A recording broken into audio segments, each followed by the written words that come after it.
కౌశిక్ రెడ్డి గారు దయచేసి హౌస్ ఆర్డర్లో పెట్టండి అధ్యక్ష. కౌశిక్ రెడ్డి గారు కౌశిక్ రెడ్డి గారు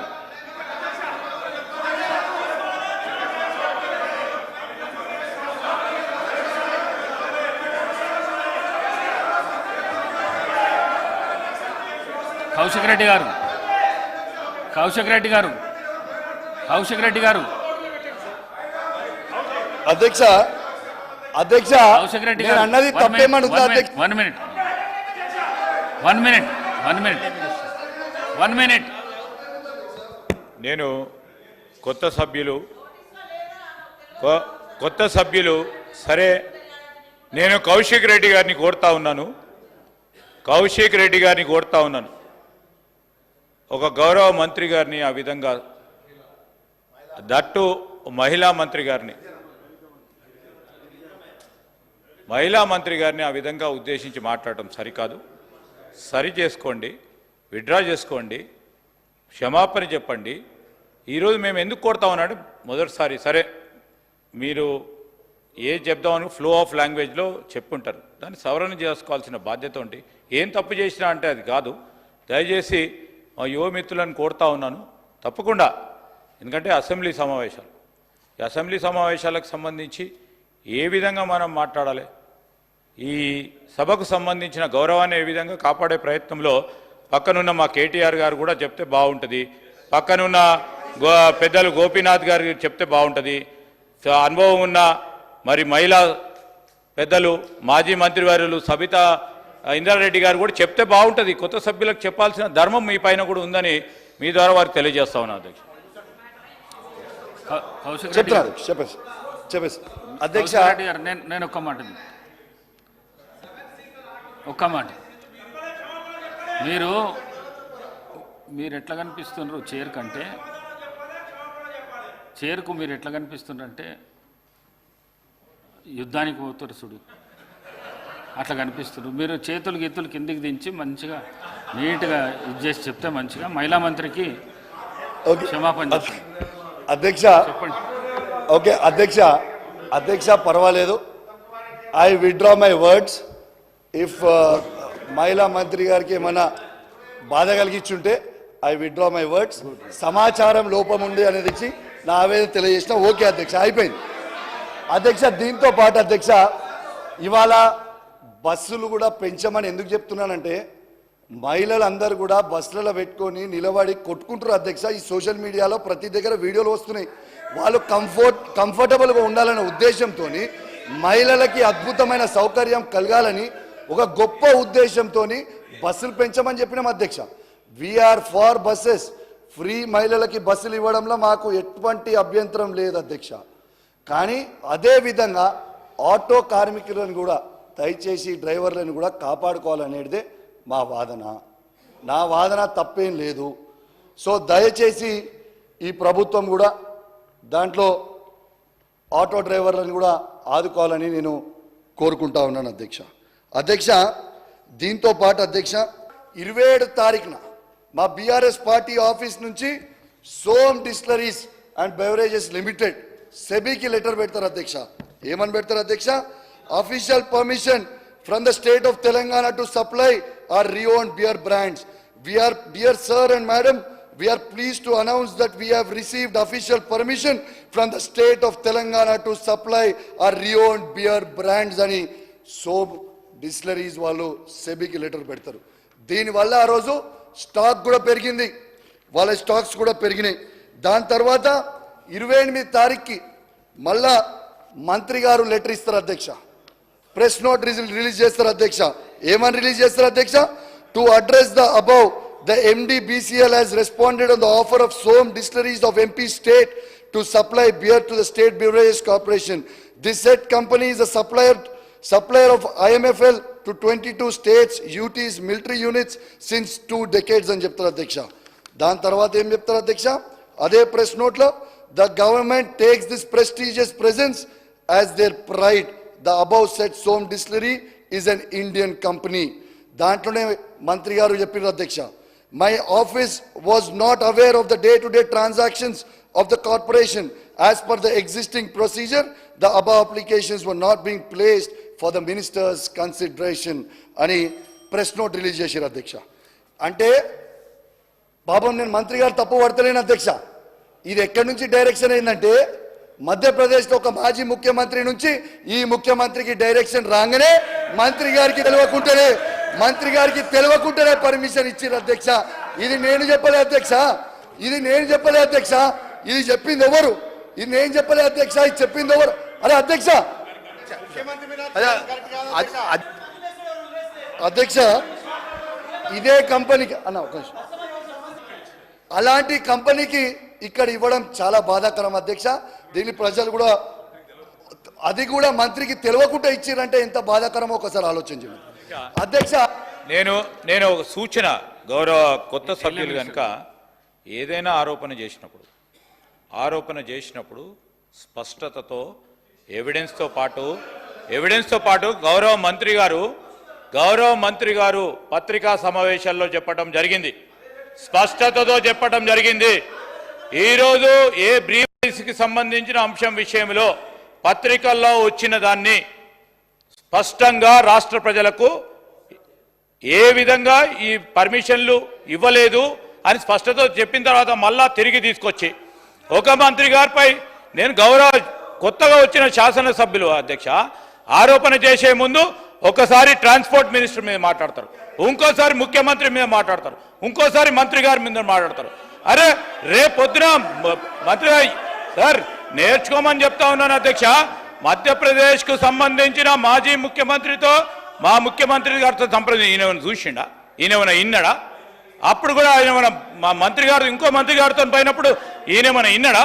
ఇప్పుడేమో ఈ మంత్రి గారు కూడా మాట్లాడుతూ ఈ విధంగా పత్రికల్లో వచ్చిందని చెప్తా ఉన్నారు. స్పష్టంగా మంత్రి గారు ఇచ్చిన పత్రికా ప్రకటన విషయంలో కూడా స్పష్టత పోతా ఉన్నాం అధ్యక్ష.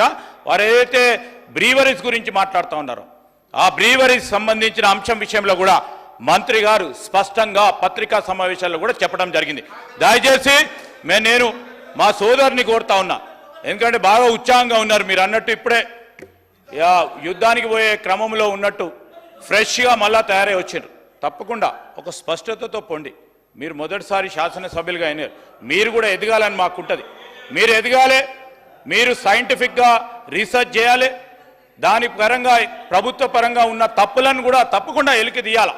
కాదంటలేం, మీరు ఏది చెప్పినా కానీ ప్రోగ్రెసివ్గా ఆలోచన చేస్తాం. కానీ మీ బురద చల్లుతాం,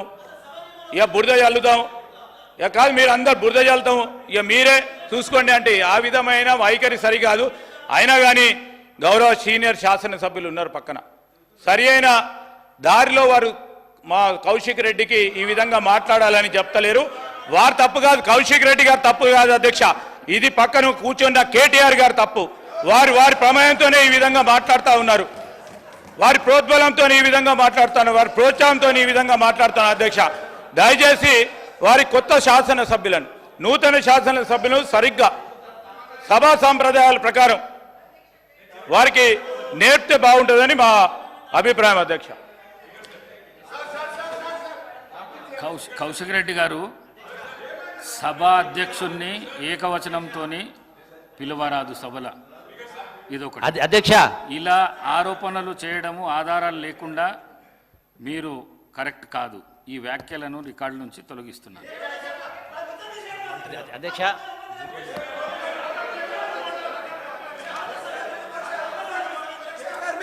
ఓకే అధ్యక్ష ఓకే, మీరు ముఖ్యమంత్రి అని నేను అంటే వాళ్ళకి బాధ కలగవచ్చు. నా విజ్ఞప్తి గౌరవ శాసనసభ్యులందరితోటి, బీఆర్ఎస్ సభ్యులందరూ మొత్తం సభతోటి దయచేసి ఎక్సైజ్ పైన నేను మాట్లాడినప్పుడు మీరు అందరూ ప్రజెంట్గా ఉండాలా, రాష్ట్రం మొత్తం వినాలా, ఎవరి బండారం బయటపడుతో తెలియాలి అధ్యక్ష. దట్స్ మై రిక్వెస్ట్ అధ్యక్ష. Thank you very much. మంత్రి గారు ఇచ్చిన రిప్లైకి మొత్తం శాసనసభ్యులు ఆ రోజు ఉంటారు. ఇంతకుముందు గౌరవనీయులు పెద్దలు శ్రీధర్ బాబు గారు అంటే నాకు చాలా ఇష్టం అధ్యక్ష, ఎందుకంటే నాకు ముందటి నుంచి కూడా నాకు చాలా ఇష్టమైన వ్యక్తి.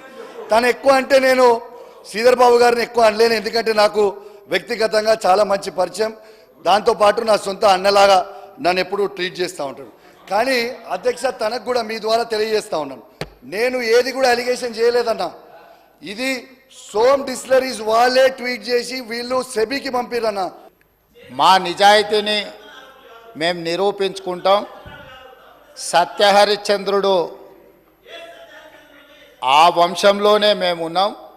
సత్యహరిశ్చంద్రుడు తర్వాత మా నాయకుడు చంద్రశేఖర్ రావే సత్యహరిశ్చంద్రుడు అవతారంలో కలియుగంలో జన్మించిండు. కాబట్టి మీరు ఎంక్వైరీకి ఆదేశాలు ఇవ్వండి అని చెప్పి ఆ సభ్యుడే అడిగిండు అధ్యక్ష. సో వారు నిజాయితీని నిరూపించుకోవడానికి వారు సత్యహరిశ్చంద్రుడి వంశమని తెలంగాణ సమాజానికి అంతా చెప్పుకోవాలని వారు అడిగినప్పుడు వారిని ఎందుకు బాధ పెట్టాలని చెప్పి ఛత్తీస్గఢ్ నుంచి కొనుగోలు చేసిన 1000 మెగావాట్ల విద్యుత్ ఒప్పందము, యాదాద్రి 260x4 1040 మెగావాట్ల భద్రాద్రి పవర్ ప్రాజెక్టు నిర్మాణం సబ్ క్రిటికల్ టెక్నాలజీ తోటి, అదేవిధంగా యాదాద్రి 4000 మెగావాట్ల విద్యుత్ ఒప్పందం బిహెచ్ఎల్కి ఇచ్చిన దానికి సంబంధించి వారు అడిగితేనే ఇదే సభలో చర్చ జరిగితే తమరి అధ్యక్షతన రాష్ట్ర ప్రభుత్వం ఆమోదించింది. ఎప్పుడైతే మేము ఆమోదించి విచారణకు జ్యుడిషియల్ ఎంక్వైరీ కోసం చీఫ్ జస్టిస్ ఆఫ్ తెలంగాణకు లెటర్ రాస్తే సిట్టింగ్ జడ్జిలను కేటాయించలేం, రిటైర్డ్ జడ్జిలతో మీరు విచారణ చేసుకోండి అని కోర్టు నుంచి మాకు సమాచారం అందిన తర్వాత జస్టిస్ ఎల్ నరసింహారెడ్డి గారిని మేము నియమించినాం అధ్యక్ష. వారు విచారణ క్రొనలాజికల్గా చేసుకుంటూ సంబంధిత శాఖ మంత్రికి ఆనాడు సంబంధిత ఆనాటి ముఖ్యమంత్రికి మీరందరూ కూడా మీరు నిజాయితీ పరులు సత్యహరిశ్చంద్రులు అన్నారు కదా, కమిషన్ దగ్గరకు వచ్చి మీ వివరాలు ఇవ్వండి అని అడిగినారు అధ్యక్ష. అంటే ఒక కమిషన్ వేసిన తర్వాత కమిషన్ విచారణ చేసేటప్పుడు కమిషన్ సమన్ చేసినప్పుడు బాధ్యత గల పౌరుడిగా ప్రజాప్రతినిధిగా అక్కడికి వెళ్ళి తమ వాదనను ఇక్కడ ఏదైతే వాదన వినిపించాలనుకున్నారో ఆ విచారణ కమిషన్ ముందర వెళ్ళి వీరు వాదన వినిపించి ఉంటే నిజంగానే వాళ్ళ నిజాయితీ అంతా బయటకు వచ్చి ఉండేది కదా అధ్యక్ష. అక్కడికి వెళ్ళకుండా ఆ కమిషనే వద్దు, ఆ వ్యక్తే వద్దు, ఇవన్నీ వద్దే వద్దని వాళ్ళే కోర్టుకు వెళ్ళిండ్రు. హైకోర్టు వాళ్ళ వాదనను తిరస్కరించింది. సుప్రీంకోర్టుకి వెళ్ళిండ్రు. సుప్రీంకోర్టు ఏమన్నది, విచారణ కొనసాగించాల్సిందే, విచారణని మీరు క్వాష్ చేయమని అడిగింది, అది కుదరదు. కాకపోతే మీకు అభ్యంతరం వల్ల ఆ కమిషన్ చైర్మన్గా వ్యవహరిస్తున్న వ్యక్తి పట్ల మీకు ఏమైనా అభ్యంతరాలు ఉంటే వ్యక్తిని మారుస్తున్నాము అని చెప్పి సుప్రీంకోర్టు మార్చడానికి ప్రభుత్వాన్ని కూడా అడిగింది. మీ ఆలోచన ఏందని? మాకేం ఆలోచన లేదు, ఏ వ్యక్తిని వేసినా సరే విచారణ జరగాలన్నదే ప్రభుత్వం ఆలోచన. ఖచ్చితంగా మా కోర్టు అడిగితే మేము మంచిది మారుస్తాము అని చెప్పి ఒప్పుకున్నాము. వారు కోరుకుంటున్నారు కాబట్టి ఈరోజు సాయంత్రానికల్లా ఎవరిని వేయాలో ఆ విచారణ కమిషన్కు కొత్త చైర్మన్ కూడా ఈరోజు సాయంత్రం నియమిస్తాం అధ్యక్ష. ఇక రెండవ పాయింట్, వాళ్ళేదో తెలంగాణకు విద్యుత్ వెలుగులు తెచ్చినట్టు, తద్వారా తెలంగాణ అంతా దగదగ మెరిసిపోతున్నట్టు ఇంకెంతకాలం ఊదరగొడతారు అధ్యక్ష? అధ్యక్ష, ఈ తెలంగాణ రాష్ట్రం ఉమ్మడి రాష్ట్రంలో హైదరాబాద్ నగరంలో పెట్టుబడులు తీసుకురావాలని, ఈ పెట్టుబడుల ద్వారా ఈ ఆనాటి ఉమ్మడి రాష్ట్రానికి ఆదాయం పెరగాలని చంద్రబాబు నాయుడు గారు ముఖ్యమంత్రిగా ఉన్నప్పుడు 24 గంటల విద్యుత్తు ఇవ్వాలి ఈ ప్రాంతంలో అని ఒక నిర్ణయం తీసుకున్నారు. డాక్టర్ వైఎస్ రాజశేఖర రెడ్డి గారు వచ్చిన తర్వాత దాన్ని ఇంకా విస్తరించి ఐటీ కంపెనీలకు కానీ హైదరాబాదు నగరానికి కానీ ఒక్క క్షణం కూడా విద్యుత్ కోతలు ఉండడానికి వీల్లేదు అని ఆనాడు తీసుకున్న నిర్ణయాల వల్ల నిరంతర విద్యుత్తు సరఫరా జరగడం వల్ల ఐటీ కంపెనీలు, ఫార్మా కంపెనీలు, hotel industry, food industry, sports అన్నీ నగరానికి వచ్చి ఈ నగరంలో ఒక అంతర్జాతీయ ఎయిర్పోర్టు, ఒక ఔటర్ రింగ్ రోడ్డు, హైటెక్ సిటీలు రావడం వల్ల హైదరాబాద్ నగరం విశ్వనగరంగా అవతరించి ఈనాడు తెలంగాణ రాష్ట్రానికి వస్తున్న ఆదాయంలో అత్యధిక భాగము ఆనాడు కాంగ్రెస్ పార్టీ యూపీఏ 1, యూపీఏ 2లో తీసుకున్న నిర్ణయాల వల్ల ఈ నగరానికి ఆదాయం పెరిగింది. కానీ రాష్ట్ర విభజన జరిగినప్పుడు విభజన నియమావళి ప్రకారం ఆస్తులు, అప్పులు జనాభా దామాష ప్రకారం పంచుకోవడానికి చట్టంలో అవకాశం ఉంది అధ్యక్ష. దాని ప్రకారమే 42% జనాభా ఉన్న తెలంగాణకు 42% అప్పులు, అదేవిధంగా 58% జనాభా ఉన్న ఆంధ్రప్రదేశ్కి 58% అప్పులు, ఆస్తులు పంపకాలు జరిగినాయి. కానీ విద్యుత్తులో మధ్యప్రదేశ్ విడిపోయినప్పుడు, జార్ఖండ్ మధ్యప్రదేశ్ నుంచి విడిపోయినప్పుడు,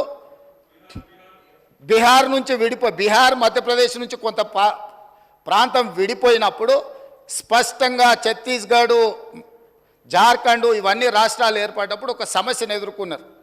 ఆనాడు దిగ్విజయ్ సింగ్ గారు ముఖ్యమంత్రిగా ఉన్నప్పుడు చట్టంలో ఉన్న అంశం ఏంటంటే విద్యుత్తు ప్రాజెక్టులు ఏ ప్రాంతంలో విద్యుత్తు ఉత్పత్తి చేసే సామర్థ్యం ఉన్నదో అవి ఆ ప్రాంతానికే ఇచ్చేసే విధానం ఉంది చట్టంలో. తద్వారా ఆనాడు మధ్యప్రదేశ్ సీరియస్ పవర్ క్రైసిస్ని ఎదుర్కొన్నది. ఉత్పత్తి చేసేటివేమో కొత్తగా ఏర్పడ్డ రాష్ట్రానికి వెళ్ళిపోయినాయి. వినియోగం మొత్తం మధ్యప్రదేశ్లో ఉండడం వల్ల చాలా తీవ్రమైన విద్యుత్తు సంక్షోభాన్ని ఎదుర్కొన్నది. అదే సందర్భంలో ఉమ్మడి రాష్ట్రంలో కిరణ్ కుమార్ రెడ్డి గారు కటెపుల పట్టుకొని మొత్తం ఇవన్నీ చెప్పిండు, విడిపోతే తెలంగాణ చీకటి అయిపోతుంది, ఎందుకంటే నియమావళి ఇట్లు ఉన్నది కాబట్టి ఇది అటు పోతుందని.